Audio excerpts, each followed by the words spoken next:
तो दोस्तों भारत के डिफेंस के सेक्टर के लिए एक बहुत ही अच्छी खबर निकल कर आ रही है। सबसे पहले तो मैं आपको बता दूं कि यहां पर भारत द्वारा या यूं कहें कि भारत के कुछ वेपन्स द्वारा न केवल चाइनीज वेपन्स को बल्कि इंटरनेशनल लेवल पर जो एक्सपोर्ट मार्केट चलता है उसमें इजरायली वेपन्स की धाक भी कम करने में एक बड़ी सफलता हासिल की है। इसी को लेकर आज डिस्कशन करते हैं।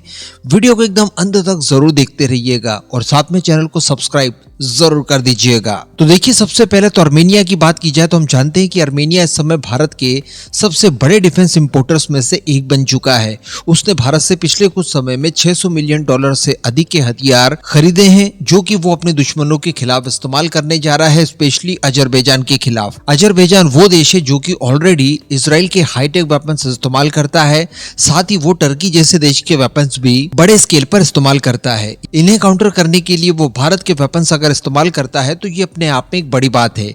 इसके अतिरिक्त हम लोगों ने देखा था कुछ सालों पहले जब आर्मेनिया की तरफ से भारत के साथ डिमांड की गई थी और उन्होंने ये डिमांड की थी भारत के LRSAM MRSAM खरीदने को लेकर, जो कि इजरायली बराकेट के आधार पर तैयार किया गया है। चूंकि अजरबैजान द्वारा भी बराकेट खरीदे गए थे, इसी वजह से उसके तोड़ के तौर पर आर्मेनिया भारत से LRSAM MRSAM की डिमांड कर रहा था। लेकिन चूंकि इजराइल की सम्मिलित इसमें शामिल है, इस वजह से हम लोग वो स्वतंत्र रूप से उसे नहीं दे सकते। लेकिन भारत ने बाद में अपने खुद के एयर डिफेंस सिस्टम पुश किए, आकाश सेम इसके बारे में बताया, उसे इस बात को समझाने में, कन्विंस करने में हम लोग सक्षम रहे कि देखिए ये आपके सारे थ्रेट्स को न्यूट्रलाइज कर देगा, बिल्कुल इजरायली बराकेट की तरह। और उसके बाद उन्होंने आकाश सेम खरीदे भारत से और अब बताया जा रहा है कि आकाश की पहली बैटरी हम लोगों ने आर्मेनिया को सक्सेसफुली डिलीवर कर दी है। लेकिन इसके बाद हम लोग सीधे आगे बढ़ जाएंगे ब्राजील की ओर, जहां पर भारत के एयर डिफेंस सिस्टम का मुकाबला चाइनीज एयर डिफेंस सिस्टम से होना था। कुछ ही समय पहले खबर निकल कर आई थी कि ब्राजील द्वारा एयर डिफेंस सिस्टम्स खरीदने के लिए फास्ट ट्रैक मोड पर प्रोग्राम शुरू कर दिए गए हैं और इसके लिए उनके पास दो विकल्प हैं। एक तो है भारत का आकाश NG, इसके अलावा चाइना का स्काई ड्रैगन 50। दोनों को वो इवेल्युएट करेंगे, जो उनके अनुसार उन्हें सही लगेगा उसे वो खरीदेंगे। लेकिन दोस्तों बीच में उन्होंने अपनी कुछ कंडीशंस डाल दी थी जो कि भारत को नहीं जम रही थी। वो लोग चाहते थे कि इसके रडार सिस्टम्स या कुछ और कंपोनेंट्स वगैरह हमारे खुद के द्वारा जो तैयार किए गए हैं उनका इस्तेमाल करके भारत आकाश एयर डिफेंस सिस्टम को मॉडिफाई करे और उसके बाद इसका एक्सपोर्ट ब्राजील को करे। लेकिन दोस्तों भारत द्वारा ऐसा करने से इनकार कर दिया गया और इसके बजाय उसे कुछ अलग तरीके से सुविधाएं देने के लिए कुछ घोषणाएं कर दी गई। इसी आधार पर बताया जा रहा है कि भारत और ब्राजील के बीच में government to government Akash SAM को लेकर डील हो सकती है और इस डील को लेकर विस्तृत चर्चाएं संभवतः प्राइम मिनिस्टर मोदी के नेक्स्ट वीक जो ब्राजील का विजिट होने जा रहा है उस दौरान किया जा सकता है।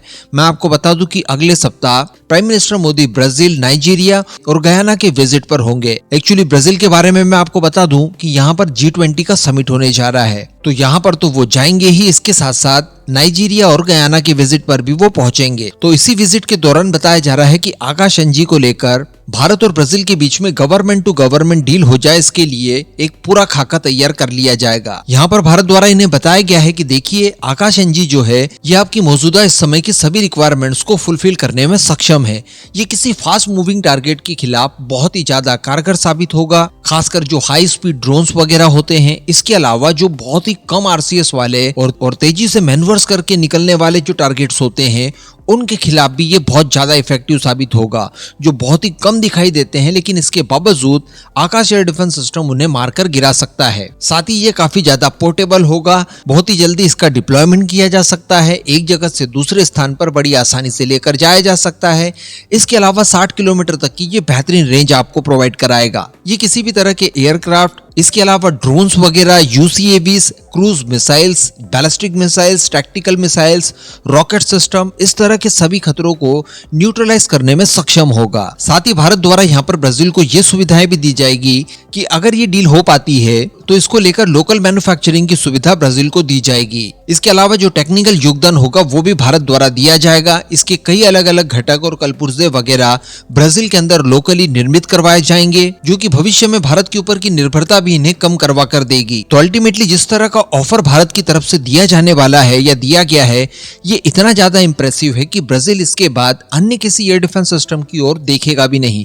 अगर बात की जाए चाइनीज एयर डिफेंस सिस्टम की, तो वो तो भारत द्वारा खुद ही एक्सपोज कर दिया गया था जब भारत द्वारा ब्रह्मोस मिसाइल का मिसफायर पाकिस्तान के अंदर किया गया था और वहां पर चाइनीज एयर डिफेंस सिस्टम तैनात थे, वो उस मिसाइल को देख तक नहीं पाए। तो यहाँ पर भारत की तरफ से क्वालिटी भी दी जा रही है, इसके अलावा कई अदर फैसिलिटीज भी दी जा रही है, जिसके चलते ब्राजील खुद भी काफी बड़े स्केल पर इसकी टेक्नोलॉजीज को हासिल कर सकेगा। इसके अलावा एक और बात यहाँ पर समझने वाली ये है कि अगर भारत की तरफ से लोकल मैन्युफैक्चरिंग तक की बात की जा रही है, कल पुर्जे वहीं पर निर्मित करवाए जाने की बात की जा रही है, तो डेफिनेटली ऑर्डर्स काफी बड़े होंगे। यानी एक दो रेजिमेंट तक की अगर बात होती, जैसे कि अर्मेनिया द्वारा खरीदे गए हैं, इतनी ही क्वांटिटी में खरीदने की बात होती तो भारत शायद इतना जोर नहीं देता। इवन हमने खुद ने रशिया से 5 रेजिमेंट S-400 के खरीदे, लेकिन इसके बावजूद इस तरह की कोई फैसिलिटी भारत को रशिया द्वारा प्रोवाइड नहीं करवाई गई, जबकि भारत अगर चाहता तो इस तरह के टर्म्स एंड कंडीशंस बीच में रख सकता था। तो निश्चित तौर पर अगर आकाश एयर डिफेंस सिस्टम के साथ भारत इतना कुछ देना चाहता है,